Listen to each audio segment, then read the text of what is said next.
তুমি সিগারেট খাও? খাই। কেন খাও? এখন থেকে আর কখনো সিগারেট খাবা না। কেন? আমি বলছি তাই। কে আপনি? জানি না, আমি আপনার কথা শুনবো কেন? আমি বলছি তাই শুনতে হবে। তুমি রাত জাগো? জি, প্রতিটি রাতই জাগা হয়। আজকে রাত থেকে ভালো ছেলের মতো তাড়াতাড়ি ঘুমিয়ে পড়বা। বললেই হলো। জি, বললেই হবে। মুখের ওপর কথা বলবা, একদম মেরে সোজা বানিয়ে ফেলবো। এত অগোছালো কেন তুমি? নিজেকে গুছিয়ে রাখতে পারো না?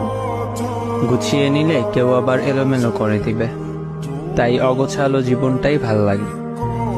ও আচ্ছা, তুমি এত শুকনা গাই? এমনি। খাওয়া দাওয়া ঠিক মতো করো না? এই তো সকালে প্রায় সময় না খেয়ে থাকা হয়, কারণ ঘুম থেকে উঠি 12টার সময়, পরে বিছানায় থাকি 1 ঘন্টা, দুপুর হয়ে যায়, তারপর ফ্রেশ হয়ে একসাথে দুপুরের খাবার খাই, আবার রাত 12টার সময় রাতের খাবার খেয়ে নেই। এভাবেই চলতেছে জীবন। এত এলোমেলো হচ্ছে কিভাবে? মানুষকে বিশ্বাস করে ঠকে গিয়েছি, তাই। ও আচ্ছা, মানুষটা ভুল ছিল।